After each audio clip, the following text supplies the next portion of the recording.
안녕하십니까. 수요 법회를 시작하겠습니다. 오늘 또 교재 12연기와 위파사나 194쪽입니다. 저희는 지금 부처님께서 깨달음을 얻으신 위파사나 수행의 과정 중에서 7가지 청정을 하고 있습니다. 그 7가지 청정 중에 지난 시간에는 도비도직연 청정이라고 도와 도가 아닌 것을 구별하는 지혜의 단계입니다. 이때 도와 도 아닌 것을 구별하는데 위파사나 수행을 하면서 생기는 단계적 과정의 지혜 중에 10가지 단계가 있습니다. 이것들이 모두 지혜가 성숙되어서 생기는 단계적 과정들입니다. 그런데 이걸 위파사나에서는 번뇌, 탐진치라고 말합니다. 그러니까 지혜를 얻었음에도 불구하고 탐진치라고 말하는 것은 이 단계에 올랐을 때 이 단계를 내가 얻었다 라고 생각한다면은 그것은 오히려 번뇌입니다. 지혜가. 그래서 알아서 오히려 교만해집니다. 그래서 여기서 10가지 지혜의 단계를 번뇌라고 볼 때 이때 그 번뇌가 다른 뜻으로는 10가지 지혜가 무상으로 보라는 이야기입니다.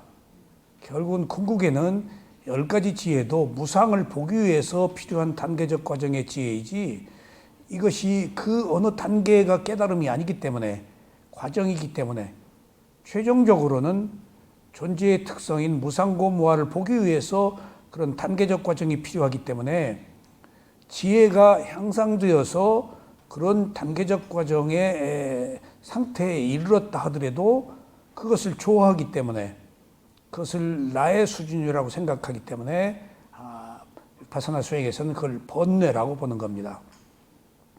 그래서 번뇌가 10가지가 있고 또 족쇄가 10가지가 있습니다. 족쇄는 수행을 방해하는 것.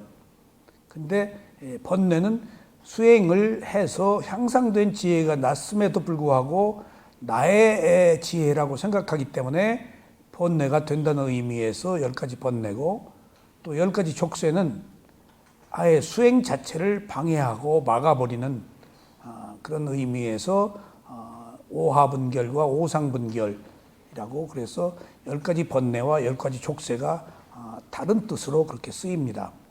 10가지 번뇌는 수행을 해서 얻은 지혜를 번뇌라고 하고 10가지 족쇄는 수행을 하면은 유신견, 상견, 탄견, 악의, 게으름, 혼침, 이런 것들이 색계를 동경하는 마음 이런 것들이 내 수행을 방해한다라는 뜻으로 족쇄라고 합니다. 우리는 지금 10가지 번뇌를 공부하고 있습니다. 그래서 수행자가 지금까지 설명한 10가지 번뇌는 빛, 그 다음에 아는 마음, 그 다음에 기쁨, 평온, 행복, 확신, 노력, 현기, 평등 이상 9가지가 수행을 할 때마다 단계적으로 하나씩 더 올라갑니다. 그리고 10번째는 이런 모든 것들을 바라는 마음. 그래서 그 10번째는 그 9가지를 좋아하기 때문에 이것을 바라는 마음이라고 해서 이것을 또 번뇌라고 그럽니다. 그래서 위파사나 수행을 할 때 아무리 좋은 지혜라도 좋아하게 되면 청정하지 못한 것이며 바른 위파사나가 아닙니다. 그러니까 위파사나 수행은 선악이 없고 옳고 그름이 없고 좋아하고 싫어함이 없고 모든 것을 단지 하나의 현상으로 보라는 이야기입니다. 그런데 처음부터 뭐가 좋다, 뭐가 그르다라고 하지 말고 5번째 청정인 도비도직연 청정에서 지혜가 나서 이제 이것이 옳다 그르다라고 비로소 판단하라는 겁니다. 이때 도비도직연 청정의 지혜 단계에서 좋은 것을 좋다고 하지 말고 하나의 현상으로 알아차려라 하는 의미입니다. 이때 옳고 그름을 판단할 수 있습니다. 전혀 처음부터 끝까지 옳고 그름을 판단하지 말라는 이야기는 아닙니다. 처음에 판단을 유예하고 현상을 바르게 보고 무엇이 옳고 그른지를 아는 지혜가 났을 때 비로소 좋은 것도 그릇된 것이구나 라고 할 때 비로소 옳고 그름을 판단할 수 있다는 그런 지혜의 단계입니다. 그러니까 나중에는 옳고 그름을 지혜로 판단하게 됩니다.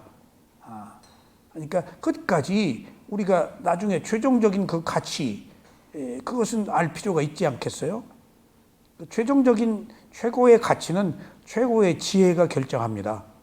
그런 의미에서 처음에 옳다 그르다라는 판단을 유예하면은 나중에 어느 단계에 가서 도비도지견 청정의 단계에 가서 이제 무엇이 진실로 옳은지, 그리고 내가 좋아하고 지혜가 성숙된 것도 잘못된 것이라고 아는 그런 지혜가 생깁니다.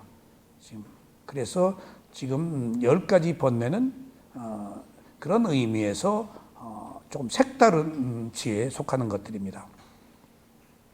자, 그러니까 수행을 하면은 저희 누구나 내가 수행자라는 어떤 그 아만이 생깁니다. 저것들은 수행도 못하고. 근데 이런 것들을 바로 경계하라는 겁니다. 제가 미얀마에서 마지막 수행을 하고 저희 그 작은 스승이, 제가 이미 한국에서 수행을 지도하고 있으면서 또 미얀마를 갔었는데 그런 거 지도하지 않고 이제 수행을 할 때도 있었고, 나중에는 한국에 오면은 지도를 하다가 또 가고, 그래서 미얀마 스승이 제가 한국에서 수행을 지도하는지를 압니다. 그래서 남다른 관심을 가지고 지켜봐 주셨는데 마지막에 그런 얘기를 해요. 절 보고 한국 가서 수행 지도할 때 부처님 얘기하지 말아라. 그래서 내가 알겠습니다. 그래서 부처님 팔지 말란 얘기예요. 모든 것을 부처님이 이랬다, 부처님이 이랬다, 그러지 말란 얘기예요. 그냥 명상이라고 그래라. 그냥 명상이라고 그래라.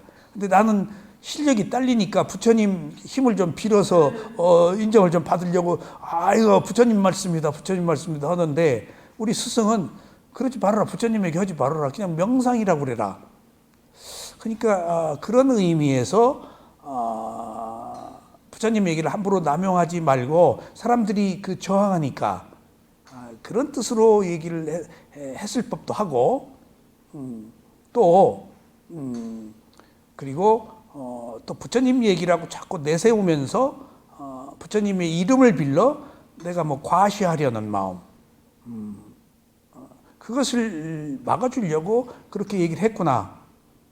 그래서 제가 웬만하면 붓다란 말을 옹달샘 글이나 이런 데 잘 안 써요. 스승의 그 가르침이 오랫동안 제 뇌리에 남아요. 부처님 굳이 막 그냥 모든 것이 예수님으로, 모든 것이 부처님으로, 그러면 그 모르는 사람들이 그 식상하거든요. 그냥 필요해서 얘기하면 되는 거예요. 그런 의미에서 늘 그 생각을 해요. 그런데 또 이렇습니다. 자, 오늘 우리가 10가지 그 지혜가 이것들이 나의 지혜라고 생각하고 이것들을 좋아하기 때문에 위파사나 수행에서는 좋아하지 말란 얘기거든요. 그러니까 이것을 번뇌로 보는 거예요. 자, 그렇다고 본다면은 제가 10여 년 이상을 미얀마에 수행하고 7번 비구계를 받고, 그리고 제가 수행의 어느 단계에 올라갔다는 이야기는 제 입으로 말할 수가 없습니다. 그리고 말해서도 안 되고, 금기예요. 그게 수행의 자기 단계를 밝히는 것은. 부처님이 내 제자가 아니라고 그랬어요. 왜? 무하잖아요. 그러니까 지금 10가지 지혜도 무상하고 일어나고 사라지는 거예요. 그리고 나의 것이 아니에요. 그 단계적 과정이에요. 최고의 깨달음을 얻은 붓다는 있어도 붓다 같은 자가 없어요. 이게 불교의 위대함이에요. 그러니까 끝까지 오만함을 빼는 거예요. 그게 무아예요. 그런데 자, 보세요. 제가 한국의 위파사나 수행이 처음 소개돼서 초기에 미얀마를 갔단 말이에요. 그리고 남은 일생을 위파사나 수행을 하는 것으로 일생을 매진하자라고 정하고 모든 사업을 정리하고 모든 하던 일들을 정리하고 그리고 수행만 해야 되는데 명상원을 만들고 출판사를 만드는 것은 내가 스스로 족쇄를 채운 거예요. 분명히 내가 하다가 딴 데로 튈 가능성이 많은 사람이에요. 호기심에. 그래서 저질러 놓으면은 내가 못 벗어난다. 해서 이번 생에는 이게 마지막 방황의 끝이다. 라고 늘 하면서도 제가 6분, 7분의 스승을 모시고 배우면서 남들이 배우지 않는 느낌 보는 수행, 마음 보는 수행, 그 다음에 12연기 그런 것들을 배웠잖아요. 그런데 이것을 누가 하냐고요? 이런 수행의 단계나 수행의 그 지혜의 그 과정은 지혜가 난 사람이 가치관이 있어서 지금 아는 거예요. 지금 지혜가 없으면 이거 몰라요. 손에 쥐어줘도 딴 데로 가요. 그게 인연이에요. 그러면은 저도 늘 지금 제가 이 10개 그 10가지 그 번뇌에 대해서 늘 경책으로 삼는 것은 제가 나름대로 제 내면에는 아이고 저 수행도 못하고 저거 아직 개 단계도 못 들어갔네. 저것은 해가 아니고 지금 정의 단계에서 헤매네. 라고 나름대로 제가 가지고 있는 선입관, 고정관념이 있을 거 아니에요. 이거 없다 그러면 이상한 거예요. 그러니까 이런 그 경책이 이런 가르침이 그래서 필요한 거예요. 누구에게나 아라한이 되기 전까지는 누구에게나 아직 완성이 안 됐단 말이에요. 근데 내가 얻었다, 내가 이루었다라고 생각하고 있다고요. 그러면 다음 단계로 못 가요. 더디어요. 고생을 해야 돼요. 그리고 이미 이런 체험들을 했기 때문에 고생하다 꼬리를 내리면 자꾸 올라가요. 근데 올라가 조금 잘 되면 또 이게 내가 수행이 잘 되네, 내가 어느 단계네, 뭐 그런 그 아상이 생겨요. 그러니까 이게 얼마나 힘든 길이에요. 자, 그래서 제가 지금 드리는 말씀은 이제 우리가 똑같이 판단해 보자고요. 제가 지난 시간에도 말씀드렸지만은 젊어서는 힘이 남아돌아서 여러 가지 그 좌충우돌하면서 안 해본 것 없이 방황을 했는데 이제 나이가 먹으니까 힘의 한계가 있으니까 그렇게 호기심이나 뭐 칠펀한 호기심을 위해서 여기저기 힘을 쓸 수가 없어요. 그러니까 젊으면 젊은 대로 많은 것들을 경험해서 좋고 나이가 먹으니까 힘이 없어서 내게 필요한 것만 선택해서 할 수 있어서 오히려 수행을 더 집중할 수가 있어요. 누구 만날까 안 만나고 옛날에는 막 만났죠. 근데 그 무의미함을 알고 그리고 내가 할 일을 위주로 하니까 힘이 없으니까 힘이 있으면 있는 대로 좋고 없으면 없는 대로 또 맞추어서 사는 것이구나 하면서 제가 수행이나 부처님의 가르침에 조금 더 초점을 줄여서 지금 스승들의 가르침을 읽고 듣고 지금 전에는 안 했어요. 누구 글을 안 읽었어요. 뭐 수행이면 다 되니까. 근데 조금씩 보면은 스승들의 글을 이제 들으면은 스승들의 가르침을 들으면은 남들은 그게 무슨 말인지를 모를 거예요, 아마. 나는 알아요. 나는 30년을 이걸 했잖아요. 그러니까 내가 알던 것이 깊이가 더 생기는 거예요. 이게 이 말이네? 이게 이 말이네? 아마 다른 사람들은 큰 스승들이 하는 이야기 주마간산식으로 자기 나름대로의 가치로 접근하지. 근데 나는 내가 몇십 년을 해온 얘기예요, 그 얘기가. 근데 남의 입을 통해서 들으니까 더 분명해지고 더 깊이가 있어지고 뚜렷해지는 거예요. 이거 봐라. 근데 하면서 여기서 제가 느끼는 것은 이런 걸 느껴요. 가령 부처님이 이제 안거에 수행 주제를 주면은 이렇게 몇십 명씩 줘요.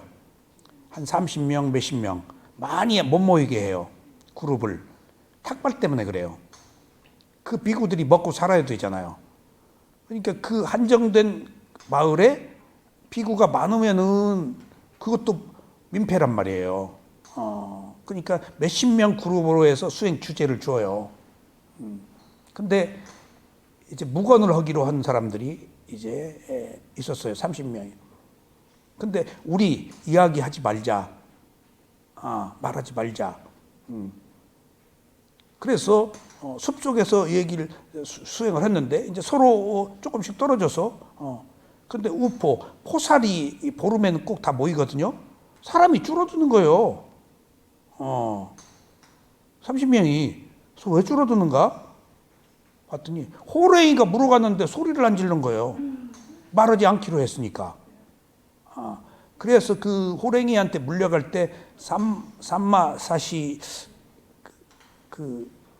라고 그래서 죽을 때 알아차리는 수행이 있거든요. 죽을 때 고통스러운 느낌을 알아차려서 느낌이 받아들이는 느낌과 거부하는 느낌이 있어요. 너무 고통스러울 때는 딱 불순염이나 자기 선행을 한 것을 딱 집중하면은 통증이 없어져 버려요. 아주 심할 때는. 약하면 그냥 통증을 알아차려도. 그러니까 그때는 웨다나, 거부하는 웨다나예요. 그러면 이제 약하면 받아들이는 웨다나예요.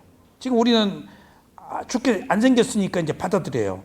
근데 저도 막 무릎팍이 좌선할 때 쑤시고 막 끊어지는 것 같고 하면은 그 느낌에서 벗어나려고 해서 그 느낌을 가슴으로 얼른 바꾸어요. 가슴에서 그 전면으로 바꾸어요. 그것도 안 되면 어느 호흡이나 특정한 위치에 딱 갔다가 너무 고통스러우니까 그래서 그 수행의 방편을 그렇게 삼아요. 그러니까 나중에 보니까 호레이가 물어가는 거예요. 호레이가. 그래가지고 이제 우리가 그냥 호랭이 물러갈 때 그 방해 된다고 소리 지르지 말고 물려가면 날 살려라라고 이제 소리를 지르자 해가지고 이제 그 소리를 질러가지고 스님들이 막 쫓아가가지고 호랭이 물어가는 것을 이제 막고 피를 흘리는데 거기서 이제 한 스님이 이제 호랭이한테 물려가지고 피를 흘리죠. 근데 거기서 그 통증을 알아차리는 수행을 하고 그 장소에서 아라한이 돼요. 이제 그런 경우와 유사한 또 예들이 경전에 많이 기록이 돼 있어요. 경전이 이야기들이에요. 그 수행에 관한 이야기. 그리고 본생담도 부처님 과거 오랜 생 동안에 사람들의 삶에 대한 이야기예요. 업의 과보에 대한 이야기예요. 그러니까 옛날 옛적 얘기예요. Once upon a time이에요. 근데 제가 지금 말씀을 드리고자 하는 내용은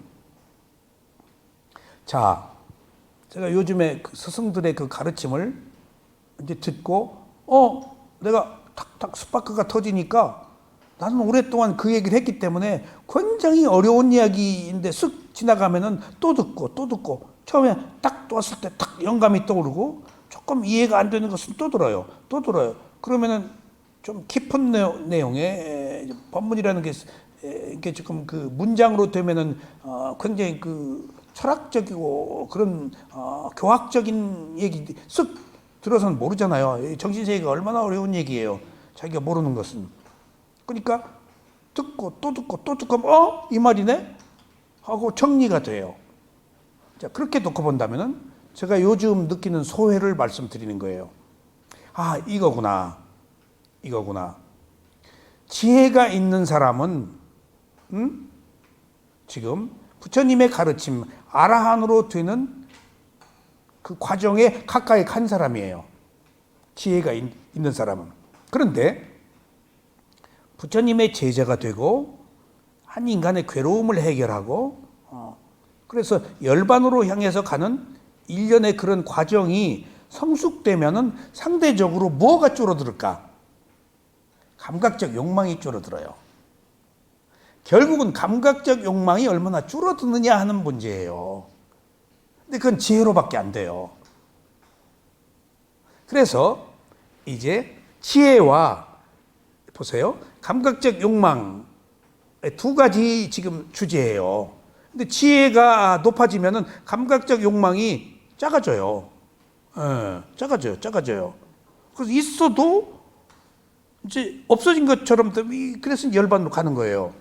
그렇다고 놓고 본다면은 우리가 이제 그걸 내가 보는 거예요. 아, 호랑이한테 물려가면서도 아프다 소리 하나 안 하고 그 같은 동료 비쿠들에게 방해가 될까 봐서 그 고통 아픔을 억제하고 거기서 물어 뜯어 죽어 그러니까 뼈들이 이제 있는 거예요. 나중에 보니까 호랑이가 잡아먹어. 이게 이놈이 또 오는 거예요. 이제 그러면서도 이제 아파서 아란이 돼요. 그 사람들이 통증을 알아차려서 극단이잖아요. 그러니까 극단이기 때문에 더 강한 집중을 하면 딱 거기 아라한이 되는 거예요.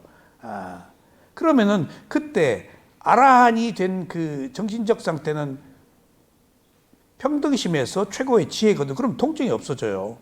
통증이. 그러면 그때 그 사람이 감각적 욕망, 살고 싶은 생에 대한 어떤 이성에 대한 치유에 대한 모든 것들에 대한 집착이 끊어져서 지금 간 거거든요. 끊어져서. 그러니까 지금 중요한 것은 지혜와 욕망의 이 무게예요, 지금. 그래서 이제 딱 그거예요. 욕망을 얼마나 억제하느냐. 이제 요즘에 제가 팔정도를 공부하면서 모든 현상에 대해서 3단계로 개정회로 본다고. 위파사나가 개정회거든요. 중도고. 개는 계율이에요. 도덕적 덕목. 기본이에요. 그것은. 공덕을 행하고 그 다음에 집중. 다 정의 단계. 정의 단계는 내가 있고 옳고 그름이 있고 선악이 있고 신이 있고 윤회가 있고 거기는 온갖 잡다한 선하고 악한 것이 함께 어우러져 있는 게 정이에요. 정. 개는 지금 쌓은 것이고 이제 도입 부분이 처음에 그래가지고 이제 개가 약하고 강하고에 따라서 정의 상태 달라지겠죠. 그럼 마지막에 정은 세속이에요. 세속이에요. 이 세속 없이는 출세관이 절대 못 돼요. 절대. 그래서 수다원이 되었다 하더라도 다시 세속에 또 출발해가지고 출세관으로 간 거거든요. 부산고무하러. 그러면 다음 사다함이 될 때에는 수다원이 된 걸 다 버리고 세속으로 또 와야 돼요. 세속으로 또 와서 세속에부터 시작해야 돼요. 예. 세속에 바탕을 두지 않으면 안 돼요. 모든 도가. 이 정이 세속이에요. 근데 아직 해는 무상고무하고 정은 선정의 고요함이에요. 거기에 선악이 있어요. 옳고 그름이.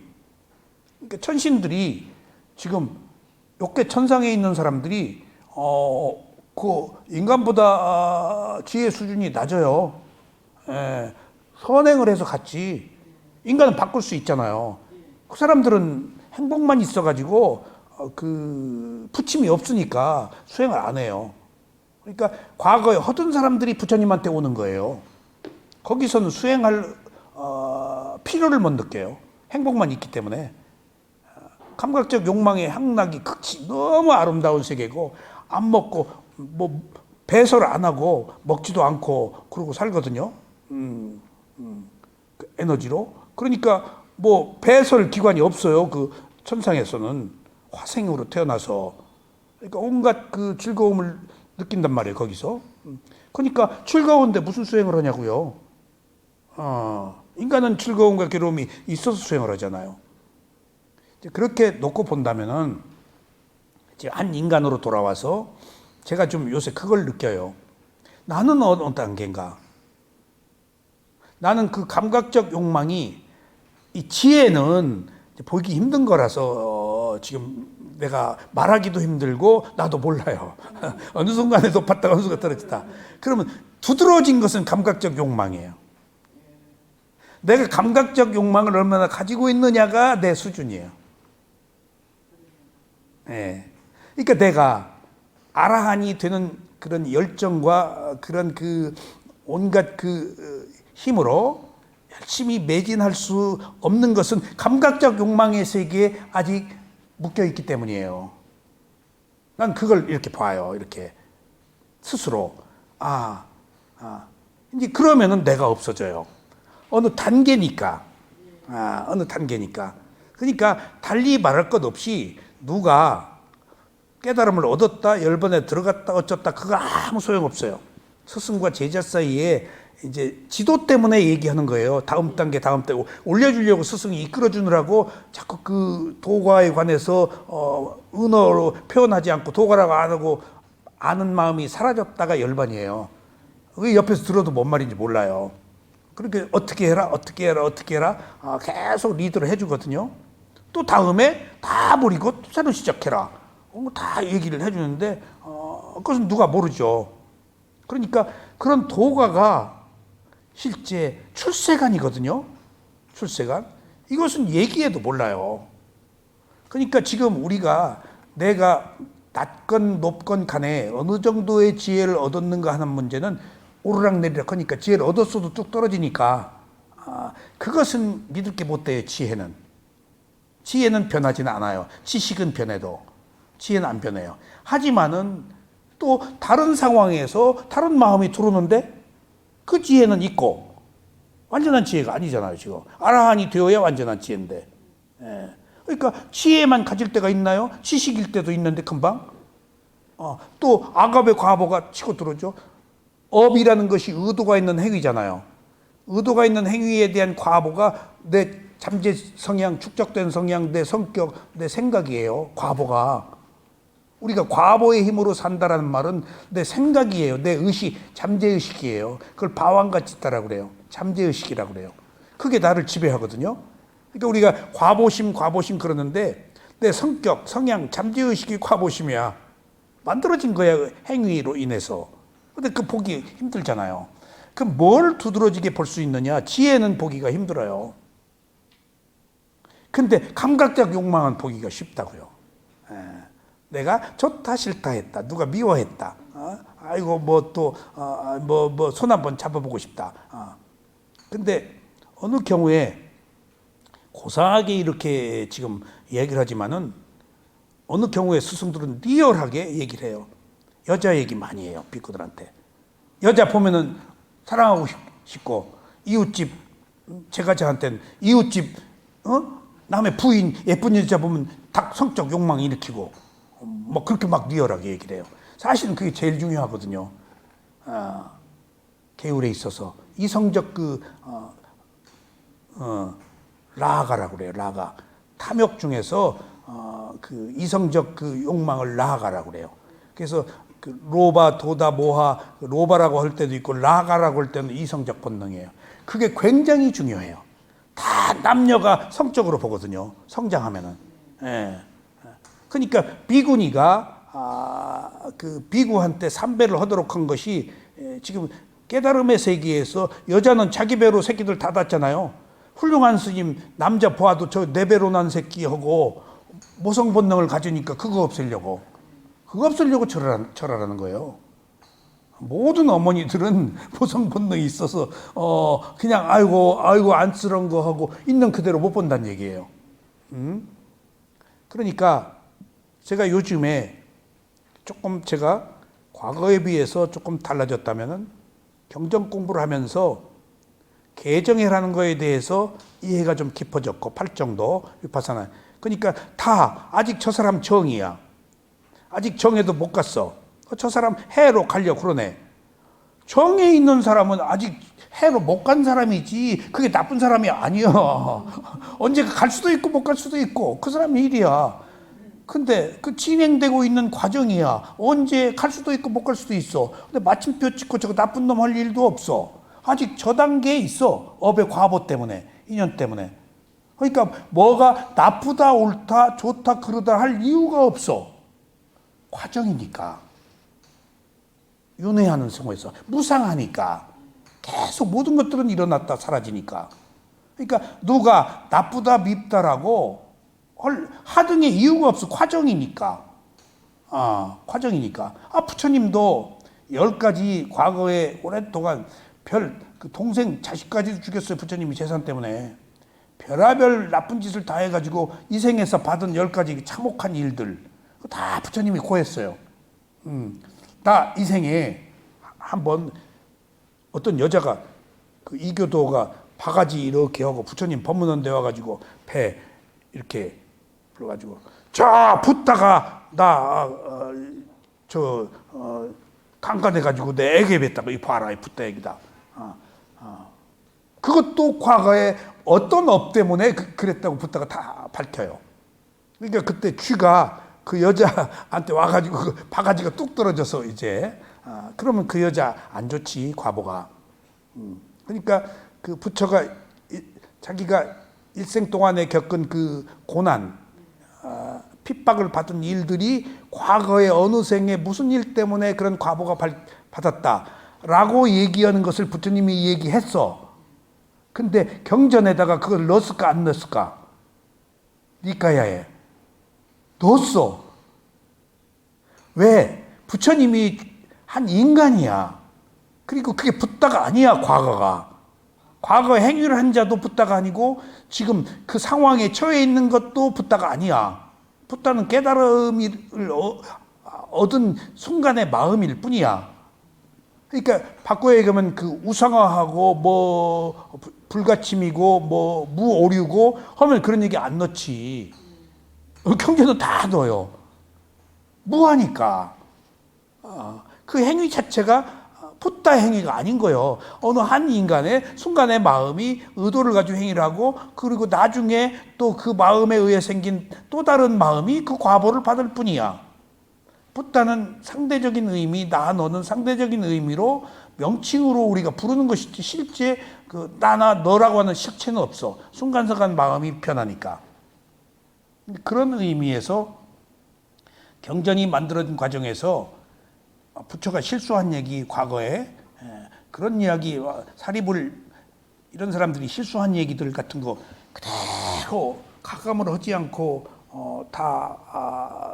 그 빨리어 경전에 기록을 했다는 사실은 옳고 그름이 없다는 얘기예요. 그게 나가 아니라는 얘기예요. 그러니까 일정한 어떤 단계적 과정에서 개정해를 거친다는 얘기예요. 그래서 내가 누구를 미워하지 않아요. 우리가 어느 훌륭한 시를 써가지고 사회인 제가 비난처럼 들릴지 모르겠지만은 젊은이들의 신망이고 야당에게 굉장한 그 시를 써가지고 감옥 생활을 오래 했지 그분이. 근데 나중에 미얀마 갔다 오니까 무슨 생명사상에 심취했다고. 그래서 그렇게 극단적으로 핍박을 받던 사람이 생명사상 이제 그 뭐 창가에 뭐 새들하고 모이를 주었든지 뭐 거기서 뭐 문득 한 생명의 신비를 느꼈겠지.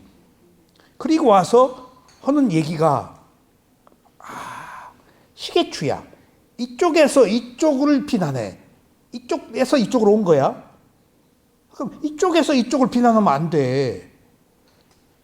무슨 뭐 구판을 걷어치워라 그 글을 잘 쓰니까 그냥 난 그 부처님의 가르침에서 한 인간의 생존의 그 무한을 느꼈잖아. 누굴 비난할 거리가 없잖아. 이유가 프로세스 과정인데. 그러니까 이쪽에 있다가 극단적으로 이쪽을 비난하다가 또 이쪽에 와서 자기가 몸담아 있던 사람을 비난하는 거야. 뭔가 봤겠지. 그 극단적인 그 에너지를. 그러니까 시계추처럼 왔다 갔다 하는 사람일 뿐. 이게 지식이에요. 지혜는 비난하지 않아요. 왔다 갔다 하지도 않아요. 왔다 갔다 하지도 않아요. 왔다 갔다를 떠난 제3의 시각으로 가버려요. 누구를 비난할 것이 없어요. 지혜는 하나의 현상일 뿐이야. 일어났다 사라지고 그것이 괴로움이고 무하니까. 그러니까 오늘 또 이제 턱 이렇게 보니까 어느 엘리트 이쪽에 그 대표를 하던 사람이 상대편 당에 가가지고 지식인이에요. 거기 가가지고 한 자리를 주니까 거기 가서 활동을 하는데 턱 굉장히 신망을 받던 그 문인이에요. 딱 거기 가 있는데 순간적으로 어떻게 그렇게 그 시쳇말로 조금 그 천박해 보일까? 아, 이 사람이 거기 가서 뭐 좀 여기 제일 위에 책임지던 사람이 여기 가서 별것도 아닌 한 자리 가지고 거기서 얼굴을 드러내는 모습을 보고 저 사람이 그게 감각적 욕망이거든. 이것도 감각적 욕망이고. 그러니까 순간적으로 연민의 마음을 느끼다가 지금 이 사람이 미운 생각이 확 들었다가 이 사람이 지금 거기 있는 단계네. 내가 속으로 그러고 거기 있는 수준의 단계야. 인연이 그래서 거기 있어. 인연이 있어서 거기 간 거야. 이게 지금 팔풍경계라고 왔다가 칭찬과 비난, 명예와 불명예, 이익과 손실 왔다 갔다 하는 거거든요. 같은 거예요. 칭찬과 비난이, 이익과 손실이, 명예와 불명예가 같은 거예요. 왔다가. 근데 지금 왔다 갔다 하지 말라는 거 부처님은. 그러니까 명예도 불명예, 이익도 손실, 칭찬도 비난이 따르기 때문에 칭찬에 좋아하지 말고 명예를 빠치지 말고 이익을 탐하지 말라는 거예요. 그게 불명예니까. 이게 중도단 말이에요. 위파사나는 있는 그대로 보는 거. 그러니까 개정해로 제가 세상을 보는 눈이 조금 더 이렇게 그 평등화됐다는 이야기는 누구를 비난하거나 비난한 걸로 인해서 화를 낼 일이 없어졌다는 거예요. 이해를 한단 말이에요. 그 사람 수준이니까, 그 사람 인연으로, 그 사람의 그 가치관이야. 그걸 남이 어떻게 해? 업에 따라서 그렇게 됐는데 자기 의도가 아니다고 그 사람이. 업으로 지금 과거의 업의 그 꼭두각시 삐에로일 뿐이야. 우리가 삐에로예요. 업의 과보대로 사는 게 지금 거기 다 없어요. 근데 수행을 해서 있는 그대로 알아차리면 삐에로가 이제 진짜 한 인간의 본성으로 돌아오는 거지. 자기가 이끌어가는, 끌려가는 삐에로가 아니고, 배우가 아니고 실제하는 리얼리티란 말이에요. 그렇지 않으면 우린 다 배우예요. 배우. 탤런트예요. 우리가 뭐 대역이에요. 지금 내 업으로 심장내과 의사 부인이 됐어. 배역이야. 이 생에. 다음 생에 어떤 배역 받을지 몰라. 근데 그걸 나라고 생각하잖아. 내 지위, 내 수준. 그러니까 이게 버리기 어려운 거다고요.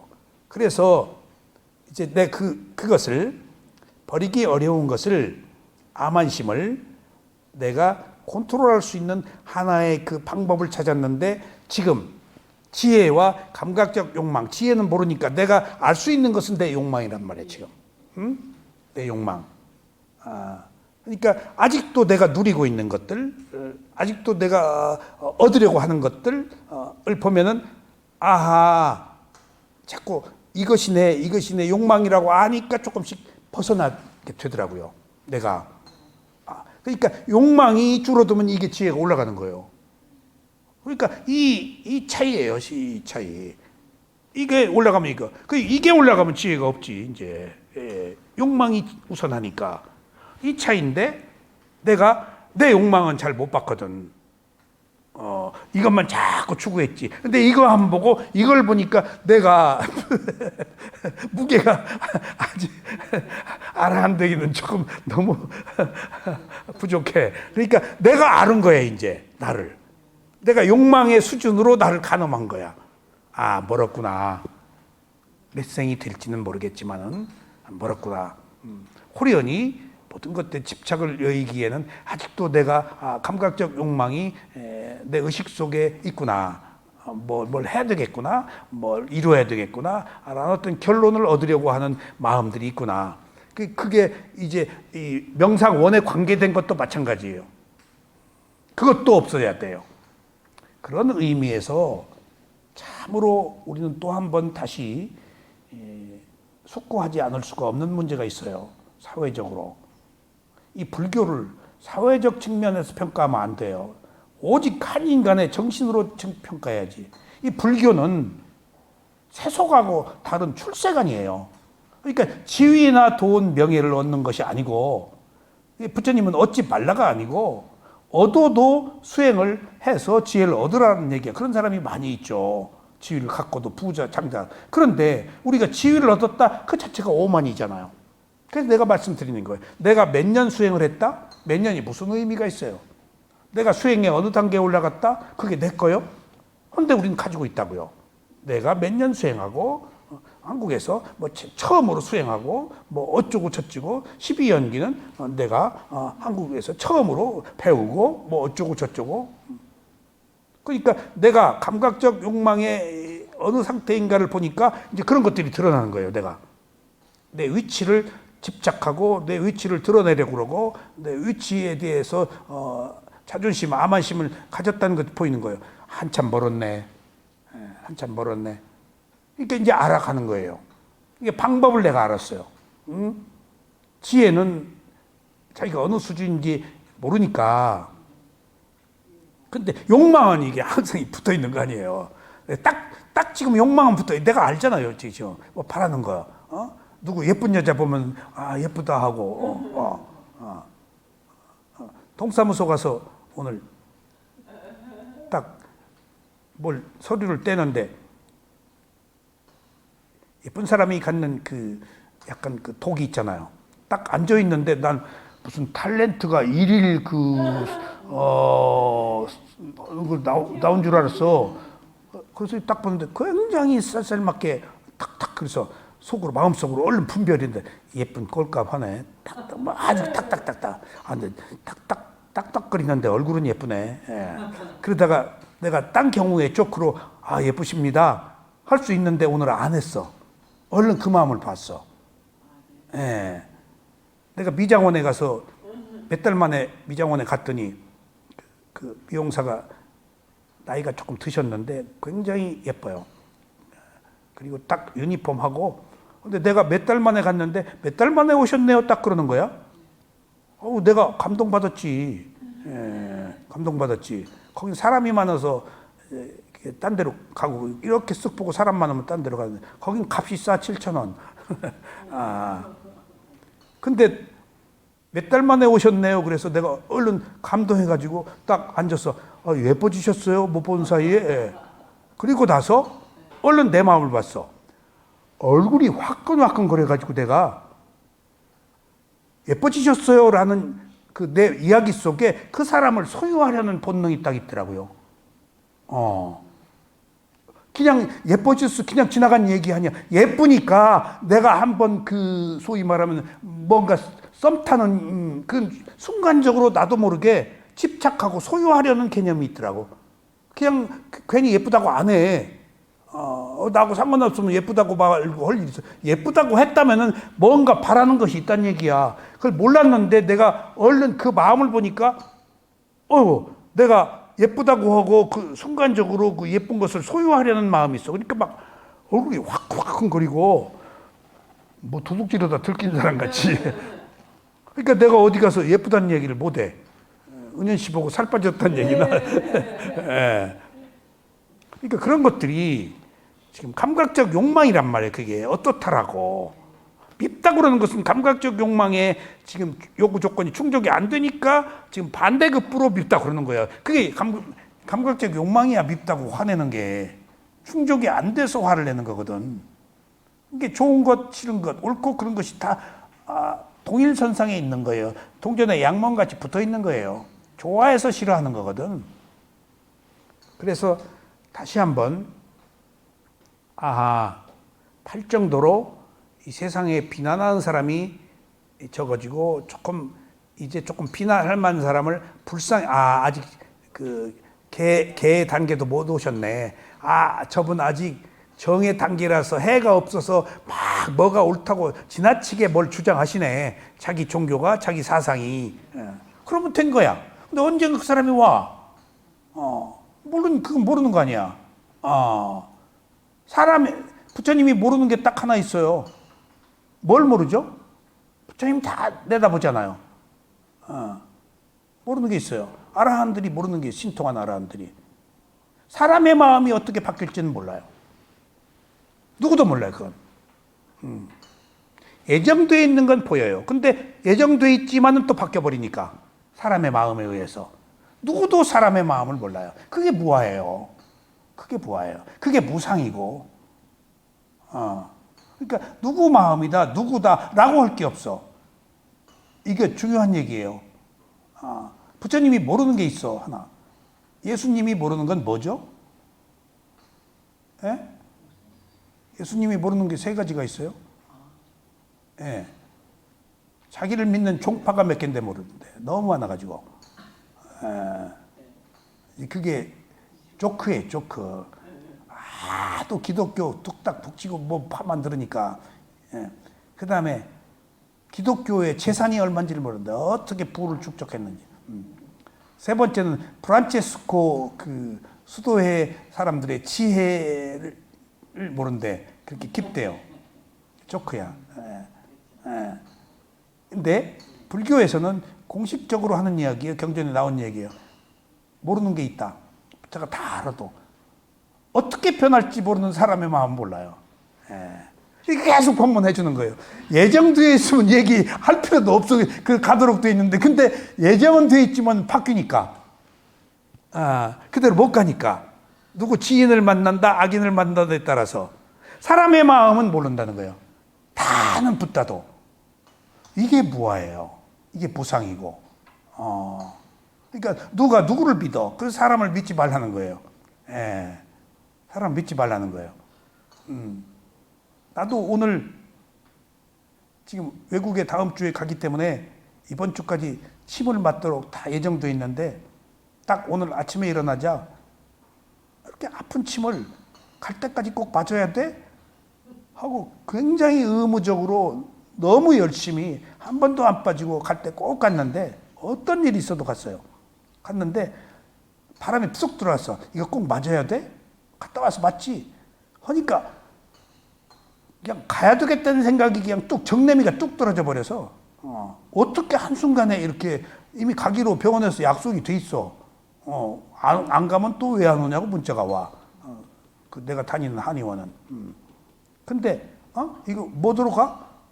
그렇게 굳센 그 맹세가 한순간에 이거 뭐 내가 좀 피곤하니까 쉬지 그 뭐 그렇게 그걸 뭐 어차피 아픈 거 몇 번 침 더 맞는다고 외국에 나갈 때 뭐 안 아파? 하니까 그냥 거두절미 싹 언제 봤냐야 그냥. 거기서 내가 마음의 무서움을 느꼈어요. 이렇게 마음이 무서운 거구나. 참 그러니까 사람의 마음은 어떻게 할 수? 그게 인연이에요. 그게 인연이에요. 사람의 마음, 그러니까 부처님도 어쩌지 못하는 마음이에요. 부처님도 어쩌지 못하는 마음이에요.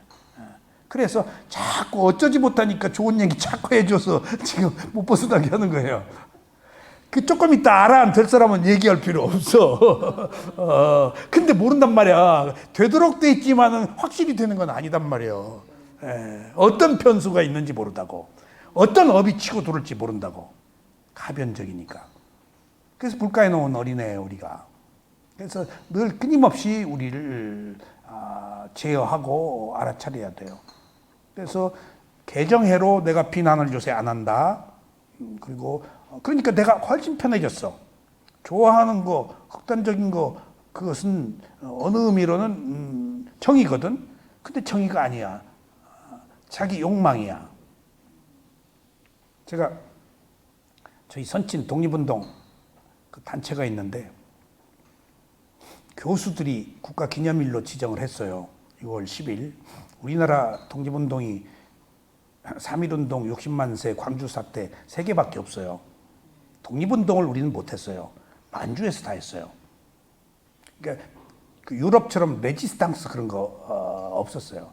워낙 그 밀정이 고발하고 잡혀가고 그러니까 이제 저희 아버지는 이제 마지막 임금 돌아가시고 중동 배제 중앙학교에서 그 장례 행사 때 만세 운동을 일으켜가지고 그것이 두 번째예요.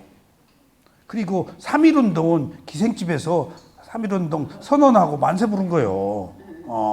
33인 모여서 막 목숨 걸고 피를 튀기는 그런 독립운동은 없었다고요. 그러니까 우리가 그렇게 유순했어요. 한국 민족들이. 그리고 그만큼 철저하게 일본의 그 통치가 악랄했어요. 그러니까 뭐 실제로 독립운동사에 그렇게 여기서 막 그 총칼로 맞서고 뭐 만세 부른 게 다요. 3.1운동은 그 요정에서 먹고 거기서 문 쓰고 이제 최남선이가 글 쓰고 33인 이거 한 것이 이제 전국적으로 파급은 됐지만은 그게 그 시대에 우리 민족에 액티브하지 못하고 우리 민족은 유순하니까 백이민족이니까 그것만 해도 대단했던 거야. 지금은 그 뒤에 뭐 5.16, 4.19, 뭐 12.12, 뭐 6.18 뭐 그런 게 광주 사태 이런 게 막 생겼지만 광주 학생 사건이 세 번째예요. 그리고는 일제와 한가한 것들이 우리나라에 없어요. 그걸 최근에 교수들이 60만 세 국가 기념일로 지정을 했다고요. 응? 그러니까 우리 그 과거가 그렇게 붙여져 있어요. 근데 거기 모임에 제가 이런 얘기를 해서 죄송합니다만은 저는 이제 그 소위 그 열사의 자제예요. 이제 거기서는 열사라고 그래요. 그 교수들 다 모임. 근데 독립운동 한 사람들이 다 어렵잖아요. 똑똑한 놈이 없어요, 별로. 그러니까 그냥 다들 이끌어 주는데 감사하게 참여를 하고 있는 거예요. 그 사람들은 애국, 어떤 국가 정통성, 역사, 교육 이런 사명감을 가지고 해요. 다 교수들이니까. 역사 교수들이 계속 책 내고 뭐 세미나 하고 계속. 그러니까 그 후손으로서 부끄럽지. 11명이에요. 주모한 사람들이. 근데 그 중에 다 유순해. 그리고 얼마 나오지도 않아. 없어 찾아봐야. 있어도 잘 안 나와. 유공자들이. 그러니까 나는 의무 때문에 나가는 거야.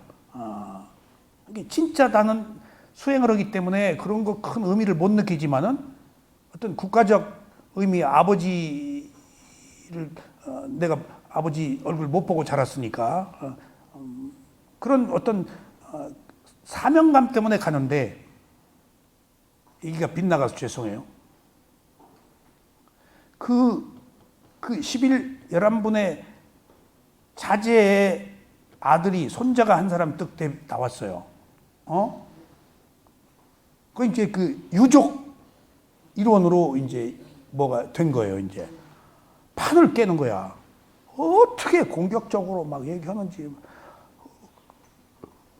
유족을 대표해서 말한다고. 유족 대표는 내가 부회장이거든요. 거기에 유족 대표는 난데 온지 며칠 되지도 않는 유족을 그냥 난 듣고만 있지. 얼굴이 뜨거워서 막 판을 깨고 막 이러면 되냐, 막 이러면 안 된다, 막 교수들이 그 어렵게 그걸 잃어버린 역사를 끄집어내서 그 정통성을 유지하려고 그러는데 내가 불러다가 얘기해도 그 사람이 나도 반발할 것 같대. 그래서 내가 느끼기에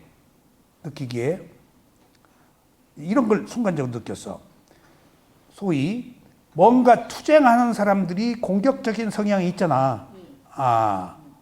그러면은 투쟁하는 사람이 공격적인 성향이 있을 때는 자기 정의지 그런 에너지를 그런 업을 가지고 태어나 투쟁하지 그런 사람들이 어떤 사회적 정의를 부르짖지만 한 인간의 정의, 평화 이런 것은 없을 수 있어요. 그래서 그 극단적으로 투쟁한 사람이 정권을 잡으면 안 돼요. 한풀이에요. 그 시대에 알맞는 역할인 거야. 근데 내가 하도 그 사람이 그러니까 나가기가 싫어. 그 사람이 와서 막 하고 그러면 유족의 입장에서 저 쓸데없는 얘기하면 그 교수들이 뭐라고 보겠어. 그러니까 뭐라고 내가 불러다가 얘기하면 분명히 반발할 사람이야. 무슨 얘기도 용납 안 해. 그러니까 독립운동한 저 할아버지의 그 열정이 손자한테 그대로 갔네. 그래서 하나도 안 빼고 더 플러스 알파 됐네. 그러니까 그 또한 그 과정이야. 그런 사람이. 그러니까 이제 그 판을 깨니까 내가 그 임원들한테 자꾸 미안하다. 유족 그렇게 얘기해서 그래서 괜찮습니다. 이해합니다. 이해합니다. 그러니까 재물에 나중에 따돌림 받지.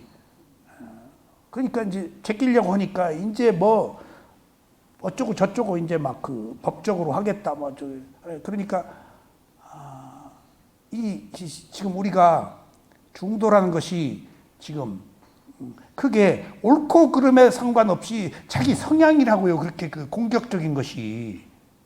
그러니까 사회 정의가 아니고 지정이요. 자기 이기적 욕망에 대한 정의예요. 근데 보통 사람들은 정의라고 말하고 있다고.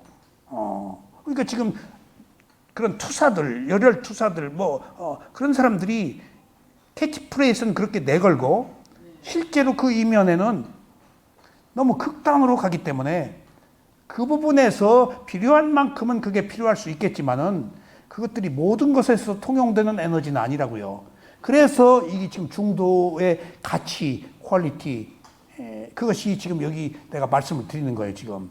필요한 것조차도 무상하다라고 느낄 때 내가 정상적인 가치관을 가질 수 있다고요. 좋다고 그래서 의미를 부여하고 내가 최고라고 한다면은 무아가 자아가 되잖아요. 그럼 그것이 독이 된다는 얘기예요. 그래서 부처님의 깨달음이나 비파사나 수행이 아니고서는 안 되는 이유가 여기 있구나 하는 것을 제가 느껴요. 아, 이것밖에 없구나. 무엇도 내가 가진 것을 우선하고 이것이 최고다라고 하지를 않으니까. 그런 의미에서 우리는 한 인간이 가야 되는 길을 가고 있어요. 이게 인간의 길이라고 그래, 이걸. 인간의 길. 도덕적인 길, 지혜의 길. 그래서 이제 우리가 왜 좋은 것을 좋다고 하지 말아야 되는지 그 이유를 또 여기서 살펴보겠습니다. 이런 10가지 번뇌가 있음으로 해서 여러분이 수행에 이 약해질 뿐만 아니라 그 번뇌 때문에 여러분의 마음도 번뇌로 더럽혀집니다. 그러니까 내가 어느 단계가 됐다. 내가 기쁨을 행복을 얻었다. 내가 평등을 얻었다. 그게 번뇌라는 거예요. 따가 딱 들어가 버리니까. 그러니까 스승과의 인터뷰는 잘난 체 빼주는 거예요. 계속 스승이. 그게 네 거 아니다. 근데 내가 아파 죽겠습니다. 네가 아픈 거 아니다. 몸이 아팠다. 네가 몸이 아팠다. 마음이 네 마음 아니야. 그 순간의 마음이야. 자꾸 빼주는 거예요. 근데 내 몸이라고 생각했다가 스승이 네 몸 아니야. 하면 맞아요. 내 몸이 아니지 참. 순간순간 바뀌는 몸이야. 그걸 내가 소유할 수 없어. 내 마음대로 할 수 없어. 몸은 있어. 마음은 있어. 근데 내 마음대로 안 되는 몸, 내 마음대로 안 되는 마음일 뿐이야. 단지 몸과 마음일 뿐이야. 근데 나다 너다라는 것은 상대적으로 뭔가 구별해서 드러내기 위해서 사용하는 관념, 명칭일 뿐인데 오랫동안 나 너로 알아버렸어. 이게 어리석음이야. 그러니까 모든 것들이 자아로부터 비롯돼. 모든 괴로움이. 근데 우리는 자아가 나의 모든 전지산이고 감각적 욕망의 바탕으로해서 그 재미로 살아. 이런 현격한 차이의 갈등 구조 속에서 우리가 어떻게 감각적 욕망을 버리냐고. 이 힘으로 사는데. 그래서 인연이 없으면 안 된다는 거, 이게. 지혜가 없으면 안 되고. 그래서 마지막에 가장 중요한 얘기가 괴롭지 않으면 이거 수행 안 한다는 얘기예요. 인간이 괴로워서 이 수행한다고요. 천상은 괴롭지 않아서 이 수행 안 해요. 함에도 불구하고 천상에 있는 사람들이 부처님한테 법문 듣는 것은 과거에 했던 사람들이 올라가서 뭔가 거기 그 활락, 그 감각적 쾌락이 뭔가 조금 좀 만족하지. 그러니까 부처님한테 법문 듣는 거야. 그리고 조금 깨는 거야. 확 못 깨. 괴로움이 없기 때문에. 그렇게 강력한 그 소위 의도가 일어나질 않아요. 거기서 좋게 해가지고 거기서 또 다음 생이 지옥도 가고 그러거든요. 천상에서. 그러면 지옥 안 가겠지. 다시 천상에 태어나든가 인간으로 태어나서 부처님 법문 들은 게 있으니까 수행을 하든가. 그렇단 말이에요. 그 천상에 욕계 천상은 막 오지만 색계 천상 이런 데는 부처님에 와도 땅에 안 내려와요. 여기 오염돼 있기 때문에. 벌써 여기 악취, 막 냄새 그런 게 나서 안 오려고 그래요. 자기 그 집중이 깨진대요. 그러니까 그 천상에 있는 사람들의 그 상태, 그게 범천의 상태. 그러니까 제가 이 수행을 하면서 또 한 가지 오늘 개정해에 대해서 말씀드렸죠. 그 다음에 내가 감각적 욕망이 지혜에 반비례해서 어느 수준인가를 내가 늘 본다. 아직 멀었다. 라고 생각을 하고 희망이 있어. 이제 내가 가야 될 길을 자꾸 발견해. 그냥 아직 멀었다. 하면 이거 가야 되잖아. 그 사명감이 생겨.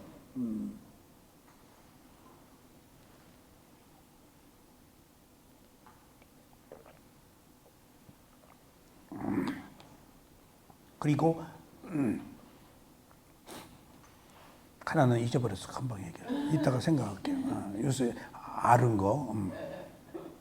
자, 이런 10가지 번뇌가 있음으로 해서 여러분의 수행이 약해질 뿐만 아니라 여러분의 마음도 번뇌로 더럽혀집니다. 그러므로 이런 현상들이 나타날 때마다 좋아하지 말고 오로지 알아차릴 대상으로 삼고 이것들의 일어남과 사라짐을 알아차려야 됩니다. 그러니까 또 딱 무상이 나와요. 부처님은 항상 모든 말 끝에 무상으로 끝을 맺어요. 예. 근데 무상이 위파사나야. 그러니까 12연기 법문 듣고는 못 깨달아. 무상이 위파사나야. 12연기는 위파사나 도입 부분의 시작이야. 그러니까 그 사리불이 아싸지 그 비구한테 길가에서 부처님이 뭔 법문을 해주셨냐 그러니까 부처님은 모든 것들이 원인과 결과 조건지어진 것이다. 그리고 그것조차도 일어나고 사라지는 무상이다. 그러니까 조건지어졌던 원인과 결과하고 무상을 얘기해서 거기서 수다원이 돼. 무상으로 오면서 위파사나가 시작된 거야. 무상은 고무아까지 가니까. 그러니까 12연기에 두 가지를 얘기해. 아싸지가. 부처님은 석가족의 시달타 왕자였는데 6년 동안 고행을 하고 원인과 결과를 발견하시고 그것도 일어나고 사라지는 것이다. 그러니까 거기서 사리불도 수다원이 되고 또 목련존자도 그 이야기를 듣고 수다원이 되거든요. 그러니까 거기서 무상이란 얘기가 나와서 열반에 수다원이 된 거예요. 위파사나가 없으면 안 돼요. 그러니까 위파사나가 무상고부화예요. 예, 지혜 수행이니까. 그러니까 분리해서 알아차리니까 빠사나가 계속해서 알아차린단 말이거든요. 위는 분리하다, 객관화하다, 다르게 보다. 그 다르게 보니까 무상고무화가 있는 거예요. 의역을 하면은. 그리고 무상고무화, 그러니까 무상고무화, 윤회가 끝나는 일, 지고의 행복, 열반에 들어가는 유일한 길은 유일한 길, 하나밖에 없는 길, 이것이 아니면 안 되는 길은 딱 사념처 위파사나다 그랬어요. 이것이 아닌 걸로 괴로움을 해결했다는 말을 나는 들어본 적이 없다 그러셨어요. 그러니까 이미 나와 있어요. 위파사나가 아니면은 깨달음을 얻을 수 없다. 그 위파사나는 한 인간의 몸과 마음을 알아차리는 거야. 그러니까 몸과 마음에서 번뇌가 생겼으니까 몸과 마음에서 찾아야 돼. 어디에서? 6가지 감각기관에서 번뇌가 생겼으니까 6가지 볼 때, 들을 때 6가지 문에서 알아차려야지 탐진치가 못 들어와. 그러니까 지금 호흡을 알아차린다, 오른발을 알아차린다는 것은 생각을 끊는 거야. 탐진치가 있는 생각을. 이렇게 간단하게. 그거예요 지금. 그래서 일어남과 사라짐, 무상을 알아차려야 한다. 이런 것들을 꼭 경험해야 한다고 하는 것은 위파사나 수행 과정에서 필수적으로 나타나는 현상들이기 때문입니다. 이상 10가지 번뇌는 항상 자체가 나쁜 것이 아니라 이 현상을 좋아하는 것이 수행을 못하게 하고 쇠퇴한 위파사나의 길로 접어들게 만들므로 여기에 빠지지 말아야 한다는 것입니다. 그래서 인터뷰가 필요해요. 반드시. 내가 잘 되면 내가 잘 된다고 그러는데 스승이 그 네 거 아니다라고. 그리고 괴로워하면 너 잘하고 있다. 너 잘하고 있다. 이와 같이 10가지 번뇌에 빠지지 않을 때 7청정 중에서 청정의 5번째인 단계인 토비도직연 청정. 이것을 막가냐나 다사나 위스티 도비도직연 청정이란 도의 옳고 그름을 아는 청정입니다. 빨리여 막가는 바른 길, 막가 도를 얘기해요. 도는 지향하는 거예요. 길도자. 여사님, 도는 지향하는 것이지 깨달음 아니에요. 도로 가야 과가 있어서 깨닫는 거예요. 그래서 도과가 있어요. 도는 지향하는 거, 과는 지향해가지고 결과에 이르는 거. 그래서 도과가 있어요. 통하는 거예요. 도통한다 그러니까. 도가 반드시 있어야 돼. 길, 시작하는 길. 그 막가라고 그래. 그래서 막가냐나 팔라, 막가 팔라라고 그래. 팔라는 열매, 과. 그게 열반이에요. 지향하고 결과. 근데 지향이 뭐지? 선한 것을 향해서 방향을 트는 것을 지향이라고 그래.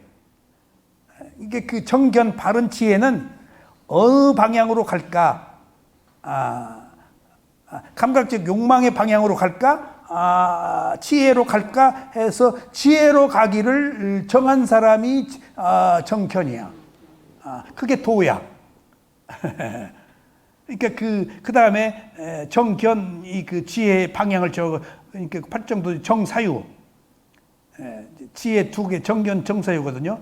그 정사유는 방향을 정해서 정견으로, 정사유는 바른 사유인데 방향을 정하고 가도록 의도하는 행위를 하는 것이 정사예요.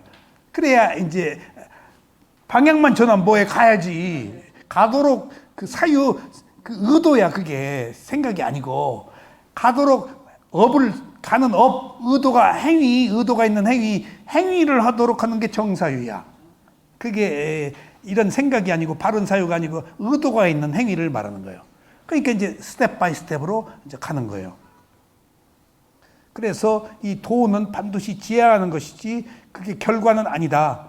근데 지금 아까 이 10가지는 지금 도예요, 과예요?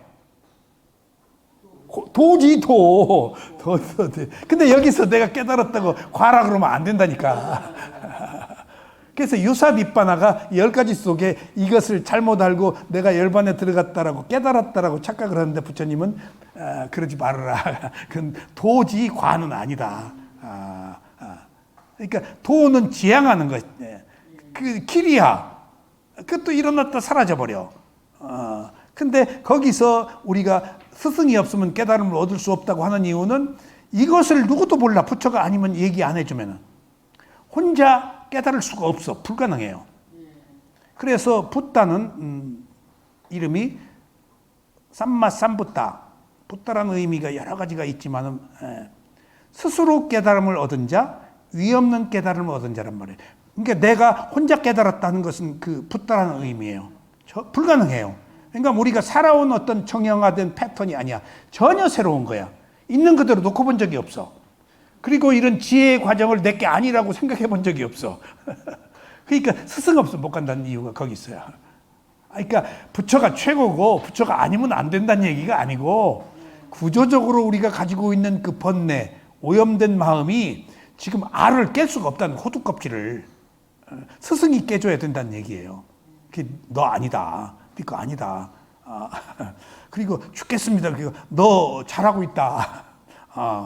지금 더 좋은 방향으로 가고 있는데 나타나는 것들은 괴로움이 막 나타나요. 그러면 의식의 깊은 곳에서 숨어져 있던 괴로움이 나타나는 거예요.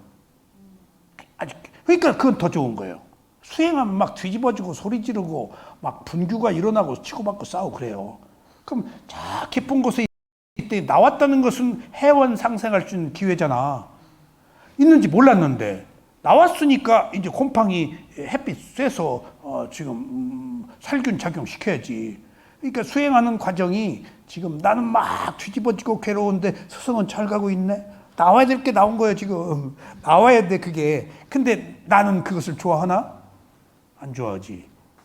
뒤집어지지. 나는 좋은 것만, 수행은 좋은 것, 잘 되는 것, 막 빛가번쩍한 것인 줄 알고 있는데 뭐 일도 하사 불성 뭐 어쩌고 저쩌고 뭐 그런 게 아니에요. 그러니까 수행에 대한 개념이 지금 우리가 부처님의 깨달음과 우리가 가지고 있는 게 전혀 다른 길을 지금 도비도지견 정정해서 말하고 있는 거예요. 그건 도다. 과가 아니다. 그것은 무상하시다. 그리고 무상한 것이다. 그리고 그것은 나의 것이 아니다. 무상하니까 나의 것이 아닌 거예요. 무상고무와 같은 의미예요. 무상해서 괴롭고 무상한 것이 내가 아닌 것이 무아예요. 무상과 무아는 같은 말이에요. 편하는데 내가 아니다는 것, 실체가 없다. 순간의 마음은 있는데 그걸 자아를 소유하거나 내 마음대로 하는 마음은 없다. 그러니까 마음이 없다가 아니고 마음이 나의 마음이 아니다라고 해서 비하예요. 그래서 무하고 마음은 있죠. 몸은 있죠. 근데 유신은 있는데 뭐가 문제지? 견이 붙으니까 내 몸이라는 것이 유신견이거든. 유심은 있어, 마음은. 유심견 하면은 내 마음이라서 그 잘못된 견해에 속한다. 그래서 도비도견청정이란 말은 도의 옳고 그름을 자신의 눈으로 직접 보는 것처럼 보고 아는 알매 청정이라는 의미를 가지고 있습니다. 바른 길이란 어떤 대상이든지 일어남과 사라짐을 알아차리는 것입니다. 반드시 부처님의 말씀에 꼭 끝에는 일어남과 사라짐으로 끝내요. 무상하다는 얘기예요. 그러니까 무상 안 하고 일어남과 사라짐이라고 그래요. 일어나서 사라지는 것. 근데 이것을 우리는 관념으로 듣지 뼈저리게 통찰 지혜로 싹 몰라요. 그러니까 아직 그 과정의 지혜가 성숙되지 않았기 때문이에요. 잘못된 길이란 대상이 일어나고 사라지는 것을 알아차리지 못하고 좋아해버린다. 그래서 못 보는 거예요. 일어나고 좋아하니까, 싫어하니까. 좋아하니까 싫어하는 거거든. 그래서 수행자께서는 바른 길과 바르지 못한 길을 분명하게 눈으로 보고 아는 것처럼 알아야 합니다. 이렇게 아는 것이 도비도직견청정입니다. 다음 시간에 다시 한번 또 요약을 하겠습니다.